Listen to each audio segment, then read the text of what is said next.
So hello दोस्तों, स्वागत है आपका अपने चैनल आशु क्लासेस में। जो लोग इस चैनल पर नए, प्लीज़ चैनल को सब्सक्राइब कर दीजिएगा, वीडियो को कर दीजिएगा लाइक।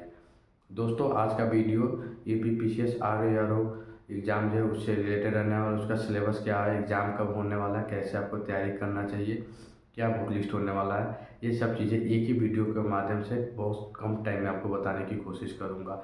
बाकी अगर कोई गलती होती है, त्रुटि होता है, तो आप लोग मुझे माफ़ करना।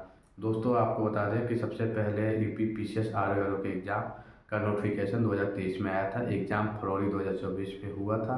आप सभी को मालूम होगा, एग्ज़ाम लीक होने की वजह से रद्द हो गया। फाइनल डेट पोस्टपोन होते गया और 22 दिसंबर को एक डेट डिसाइड किया गया जब आरओ का एग्ज़ाम होने वाला था, लेकिन वो भी पोस्टपोन हो गया क्योंकि 22 दिसंबर को यूपीपीसीएस प्री एग्ज़ाम हो गया था। तो अभी आरओ का एग्ज़ाम ये कब होगा कब नहीं होगा, बहुत सारे लोग बस व्यूज़ और क्या बोलते हैं कि फेमस होने के लिए 10 तरह का वीडियो बना दे रहे हैं एक ही के लिए कि एग्ज़ाम इस दिन होगा, इस दिन होगा, इस दिन होगा। और आप लोग जैसे लोग हैं जो अपना टाइम बर्बाद कर रहे हैं एक ही वीडियो को बार बार देख के कि एग्ज़ाम कब होगा कब होगा।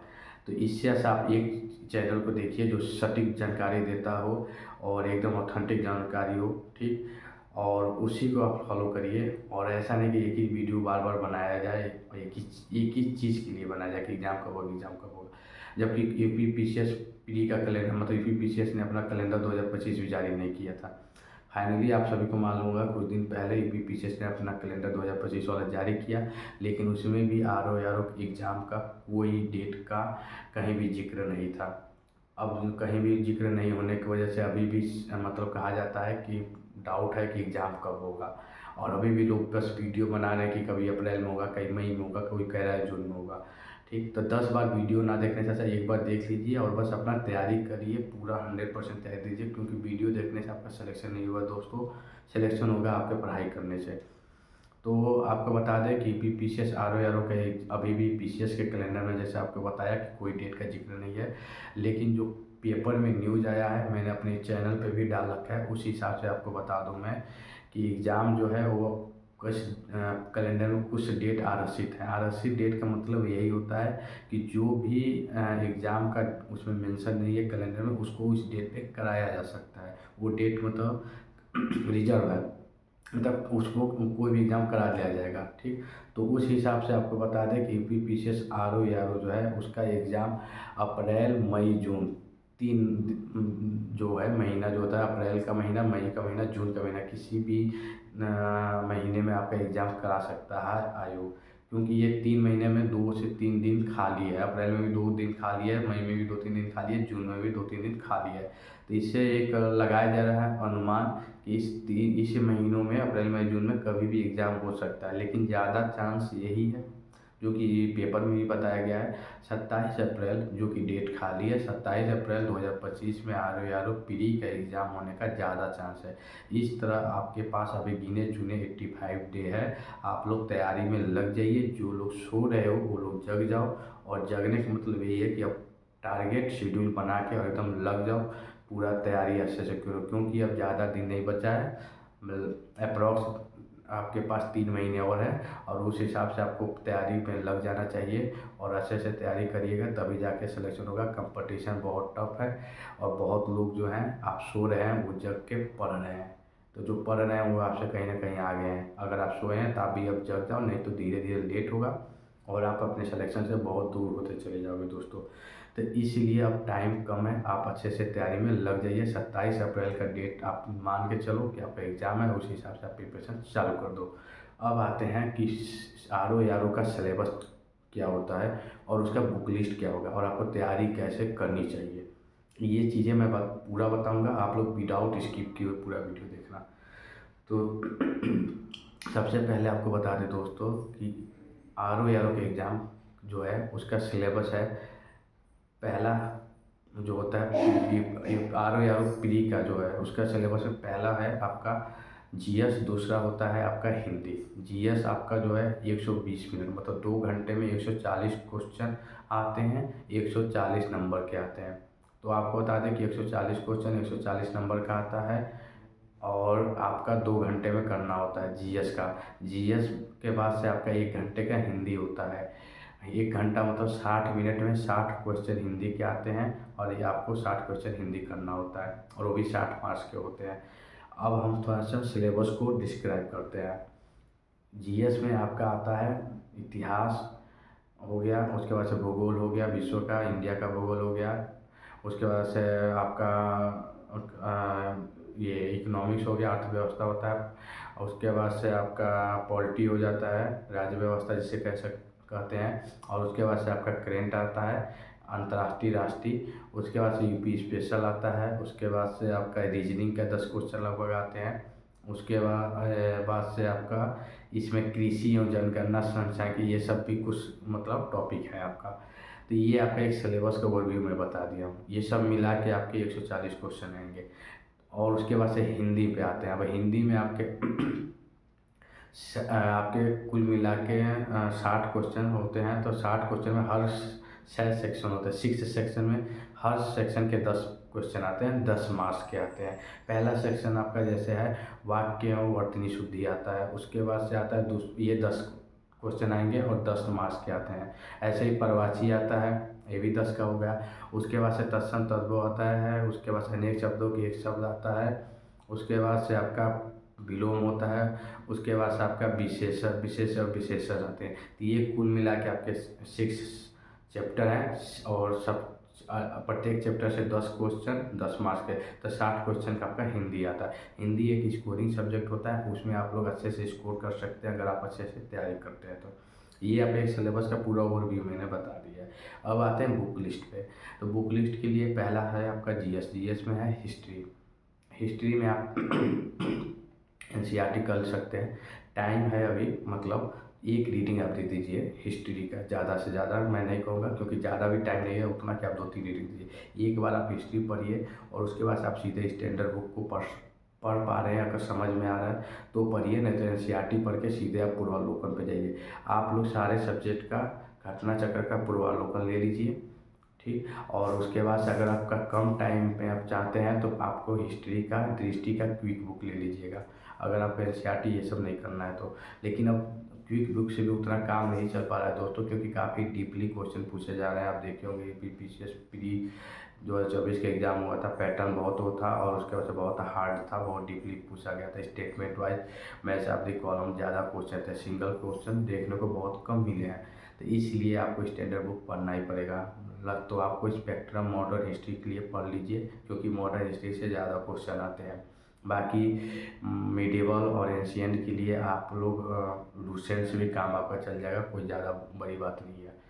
अब आते हैं और लुसेंट से आप एंशिएंट और मॉडर्न क्या नाम है मिडिवल कर लीजिए और पूर्वावलोकन से उसको आप प्रैक्टिस कर लीजिए। इतने से आपका हो जाएगा। मॉडर्न के लिए आपको स्पेक्ट्रम पढ़ना पड़ेगा, फिर आपको प्रैक्टिस करना होगा पूर्वावलोकन से। अब आते हैं ज्योग्राफी। ज्योग्राफी के लिए आपका सबसे बेस्ट है 11th-12th की एनसीईआरटी को रट जाइए, उससे अधिक आपको कुछ नहीं करना है और सीधे आप पूर्वावलोकन से प्रैक्टिस कर लीजिए। अगर आपको ज़्यादा करना है तो महेश अग्रवाल की बुक आता है, स्टैंडर्ड बुक है, वो आप ले सकते हैं। अब आते हैं पॉलिटी के लिए, ना एनसीईआरटी ना कोई बुक, बस ओनली वन बुक, वो है लक्ष्मीकांत। लक्ष्मीकांत को आप लोग रट जाइए और उसमें भी देखिए सब की बुक जो बता रहा हूँ उसमें आपको पीवाईक्यू देखना है, आपका सिलेबस देखना है और पीवाईक्यू देखना है। उस हिसाब से आपको शॉर्टलिस्ट करना है कि कौन कौन सा टॉपिक ज़्यादा इंपॉर्टेंट है, उसी को आप लोग को पढ़ना है। ये नहीं कि पूरे बुक को रिसर्च नहीं करना है, पीएचडी नहीं करना है, आपको पूरा नहीं पढ़ना है। अब जैसे आपको लक्ष्मीकांत बता रहा हूँ, इतनी मोटी बुक है तो आप नहीं कर पाओगे 3 महीने में। 3 महीने में यही है कि आप एक लक्ष्मीकांत को 4-5 बार पढ़ पाओगे। एक बार पढ़ने से आपका सिलेक्शन नहीं होगा और ना आपको याद होगा, तो इसीलिए 4 से 5 रीडिंग देना पड़ेगा, ठीक। तो आप लोग लक्ष्मीकांत में आप देखिए कि जैसे राष्ट्रपति हो गया, डीपीएसपी हो गया, मौलिक आदि फंडामेंटल राइट हो गया, और उसके बाद से उपराष्ट्रपति हो गया, मुख्यमंत्री हो गया, सांसद हो गए, इन सब से ज़्यादा क्वेश्चन आते हैं। तो इन सब से आप लोग मतलब ऐसे आप चैप्टर को शॉर्टलिस्ट करिए और इसको ज़्यादा पढ़िए। ऐसे ही आपका लक्ष्मीकांत और उसके लिए पूर्वावलोकन से अपना प्रैक्टिस कर लीजिए। इकोनॉमिक्स के लिए आपको कुछ नहीं करना है, मुन्ना सर के यूट्यूब पे वीडियो है, उसे आप देख सकते हैं। और वैसे भी आपका करेंट बजट और इकोनॉमिक सर्वे मिला के आपका आराम से इकोनॉमिक्स के क्वेश्चन हो जाते हैं और पूर्वावलोकन कर लीजिएगा, बहुत इनफ है। इकोनॉमिक्स का इतना ज़्यादा नहीं है वेटेज, आपका हो जाएगा। ज्योग्राफी का हो गया, पॉलिटी हो गया। उसके बाद से आते हैं हम साइंस।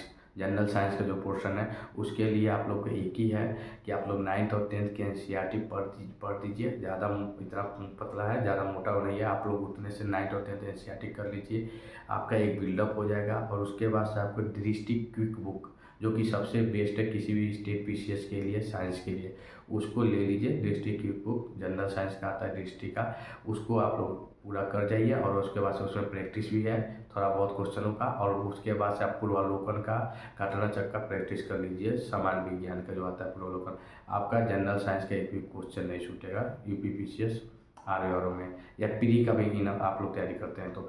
अब आते हैं उसके बाद से आपका आता है ये करेंट अफेयर्स। करेंट अफेयर्स में आपका सबसे ज़्यादा क्वेश्चन आता है, करेंट अफेयर्स से सबसे ज़्यादा वेटेज होता है, 25 से 30 क्वेश्चन होता है। इसके लिए आप लोग आई दृष्टि का जो आता है ईयरली आया हुआ है उसको पहले कर जाइए, उसका दिसंबर तक आपको उसमें मिल जाएगा। उसके बाद जनवरी से आप लोग विजन का करिए, क्योंकि ये इकोनॉमिकल प्रतियोगिता दर्पण से अब जो है उतना नहीं रहा, आपको एक स्टैंडर्ड बढ़ाना पड़ेगा थोड़ा, तब जाके आपको आर का एग्ज़ाम निकलेगा, यूपीपीसीएस प्री का एग्ज़ाम निकलेगा। तो इसलिए आप लोग विजन का मैगजीन जो मंथली आता है उसको ही आप लोग कवर करिए, उससे आप लोग कोशिश करिए पढ़ने का। ठीक, अगर हो जा रहा है तो सही है, नहीं तो वही आप प्रतियोगिता दर्पण चेक करिए मंथली, और जनवरी से एकदम पूरा लग जाए, ले लीजिए पूरा अच्छे से करेंट अफेयर्स को, और पूरा अच्छे से करेंट अफेयर्स कर डालिए। तो अब आते हैं रीजनिंग। रीजनिंग के लिए आपको कुछ नहीं करना है, आर का जो पीवाई के उससे ही आप रीजनिंग का प्रैक्टिस कर लीजिए, कुछ यूट्यूब पे वीडियो देख लीजिए, आपके 10 क्वेश्चन रीजनिंग आते हैं, ज़्यादा हार्ड नहीं होता है, आपका हो जाएगा।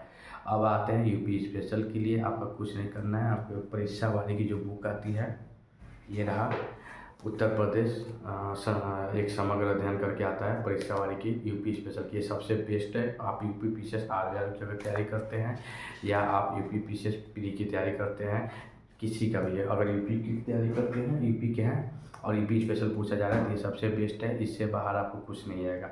बस इतना कर लीजिए और प्रैक्टिस कर दीजिए, आपका यूपी स्पेशल हो जाएगा। तो ये हो गया एक जीएस का बुक लिस्ट का पूरा। अब आते हैं हम लोग हिंदी का। हिंदी के लिए आपको हरदेव बहारी का या पीएन पांडे कोई भी एक ले लीजिए, उससे आप लोग पढ़ के अच्छे से, और आदित्य पब्लिकेशन का अगर आपके पास है तो उससे पूरा प्रैक्टिस कर डालिए। बस हिंदी क्या है कि प्रैक्टिस का खेल है दोस्तों, और एक स्कोरिंग सब्जेक्ट है। आप 60 में से आराम से 60 लाते हैं बच्चे, 55 तो नीचे बहुत कम ही बच्चे लाते हैं, क्योंकि बहुत स्कोरिंग होता है, अच्छे से करेंगे तो आपका फुल में फुल मार्क्स आएगा। तो हिंदी पे ज़्यादा विशेष ध्यान दीजिए, और हिंदी से हो जाएगा जो मैंने बुक लिस्ट बताया है। तो ये पूरा आपका सिलेबस बुक लिस्ट बता दिया, चूँकि वीडियो बहुत लंबा हो रहा है दोस्तों, इसलिए मैं थोड़ा सा आपको कैसे पढ़ना है वो बता दूँ, प्रिपरेशन करना कैसे करना। तो ये आप बुक लिस्ट हो गया दोस्तों, इससे आप लोग करिए। बाकी अगर आपने ऑनलाइन कहीं बैच ले रखा है या कहीं कोचिंग से ज्वाइन किए हैं, तो अगर उसका नोट है, उसके आपका जो भी आपने नोट किया है, लेक्चर देखा है, नोट दिया गया है, उसी पर आप डिपेंड रहिए। फिर आप इन सब चीज़ों पर ना पढ़िए, अगर आपको डाउट आ रहा है तो आप इन सब चीज़ों को बुक को देखिए और पढ़िए, नहीं तो उसी पर डिपेंड रहिए, उसी को बार बार मल्टीपल टाइम रिवीजन करिए, अच्छे से तैयारी कर लीजिए, और एक शेड्यूल, एक टारगेट बना के अब आप लग जाइए एकदम अच्छे से, पूरा जो कहा जाता है फुल्ली फोकस हो जाइए कि आर के लिए, और आर को निकाल डालिए, क्योंकि कंपटीशन बहुत ज़्यादा है, अभी नहीं लगेंगे तो दिक्कत होगा। तो इसलिए आप लोग अब तैयारी अच्छे से करिए। बाकी अगर आप लोगों को कोई डाउट है कमेंट बॉक्स में कमेंट कर दीजिएगा, मैं कोशिश करूँगा रिप्लाई देने का। अगर आप लोग कहेंगे तो मैं मेंटरशिप आर का free of cost mentorship programme भी चला दूँगा, डेली बेस पे आपका टारगेट मिलेगा, और आपको पूरा कैसे क्या क्या क्या करना है, कितना टॉपिक पढ़ना है, मैं सब चीज़ उसमें अपलोड करते रहूँगा। आप लोग का, और डेली एक कहा जाता है कि एक मेंटरशिप प्रोग्राम जो होता है कि आपको डेली मिलता रहेगा, डेली आपको टारगेट पूरा करना है, और हमको भेजना रहेगा मेरे को कि हाँ इतना इतना आप सर टारगेट हो चुका है, कितना कंप्लीट किया, और कुछ जो भी फ्री ऑफ कॉस्ट मटेरियल है मेरे पास आर का, वो सब चीज़ें मैं उस पर अपलोड कर दूँगा, उससे भी आपका तैयारी है और बूस्टअप हो जाएगा। तो आप लोग बताइएगा क्या कैसे कर, आप लोग का राय है, उस हिसाब से मैं स्टार्ट करूँगा, क्योंकि मैं भी एक एस्पिरेंट हूँ, मैं भी तैयारी करता हूँ, तो मेरे पास भी इतना टाइम नहीं रहता, फिर भी मैं कोशिश करता हूँ कि ज़्यादा से ज़्यादा जो मेरा परिवार है उस पर ज़्यादा से ज़्यादा लोगों को हेल्प कर सकूँ। बाकी वीडियो अच्छी लगी हो तो लाइक कर दीजिएगा, चैनल को सब्सक्राइब कर दीजिएगा। अगर कोई भी चीज़ें अगर मिस्टेक हुई हो तो मुझे बताइएगा कमेंट बॉक्स में, अगर आपको कोई और दिक्कत हो तो बताइएगा। वीडियो लंबा हो रहा है इसलिए मैं ज़्यादा डिटेल में नहीं जा रहा हूँ। बाकी मिलते हैं नेक्स्ट वीडियो में, तब तक के लिए।